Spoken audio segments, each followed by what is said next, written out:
Hi, friends, and welcome back to 5 Minutes with Faith in Motion.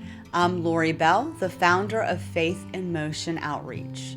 Today, I want to talk about something that completely turns the way we think about love upside down. Because the love Jesus shows us doesn't work the way the world expects it to. The world says to love people who deserve it. But Jesus says, love your enemies. The world says, protect your status and your power. But Jesus says to serve others.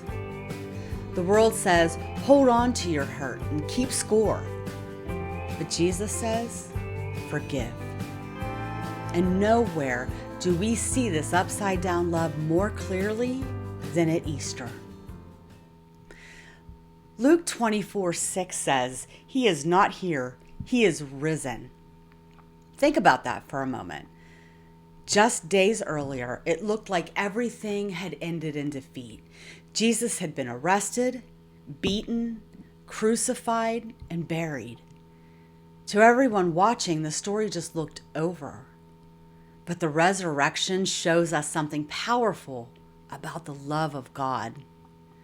What looked like defeat became the greatest victory the world has ever known. Jesus didn't conquer through force. He conquered through sacrificial love. And because he rose, our hope rises too. But here's where that love gets personal. Jesus doesn't just show us this love. He invites us to live it. And the way he calls us to love often feels upside down or flipped.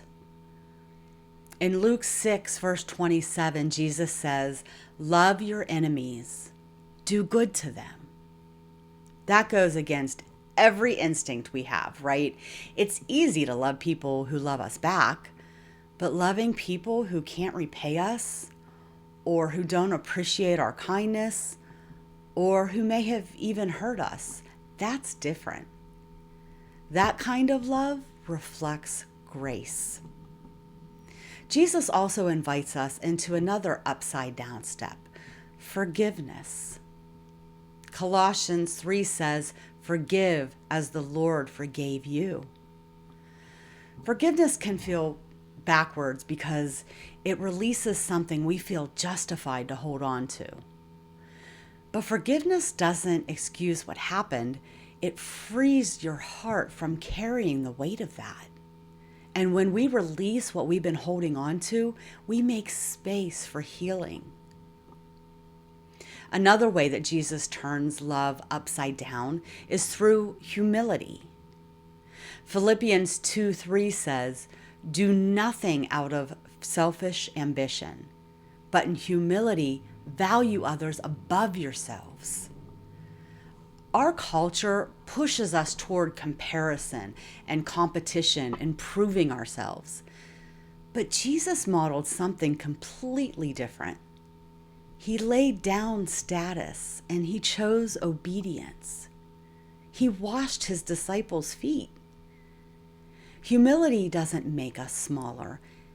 It makes room for love to move through us.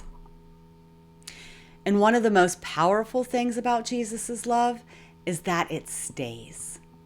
John 13:1 says, having loved his own, he loved them to the end. Jesus knew betrayal was coming.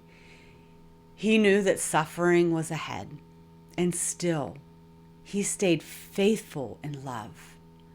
The kind of love that feels upside down in a world that walks away when things are messy. But God's love stays.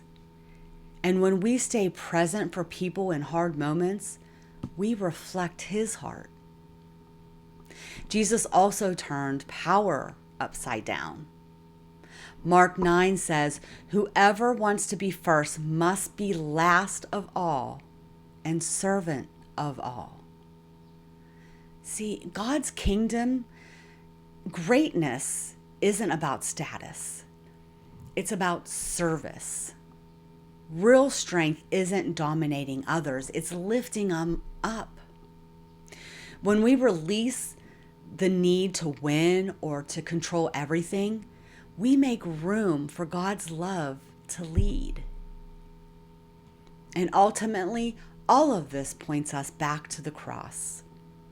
Romans 5:8 says, God demonstrated his own love for us in this: while we were still sinners, Christ died for us.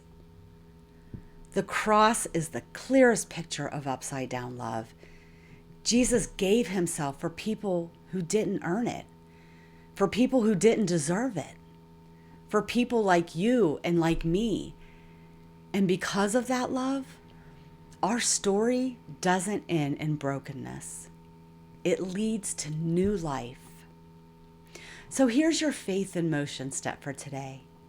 Take a few minutes to just pause and thank Jesus for the love he showed, for the love he showed on the cross, and the hope his resurrection brings to our life. And then ask God to show you one small way that you can reflect that upside down love today. Maybe it's forgiving someone. Maybe it's serving quietly. Maybe it's showing kindness where it isn't expected. Because when we live the love of Jesus, the world begins to see what God's kingdom really looks like. Thank you for joining me today for 5 minutes with Faith in Motion. If this encouraged you, please share it with someone who might need a reminder of God's love today. And remember, faith grows when we keep walking with God and loving others, one step at a time. Until next time, God bless.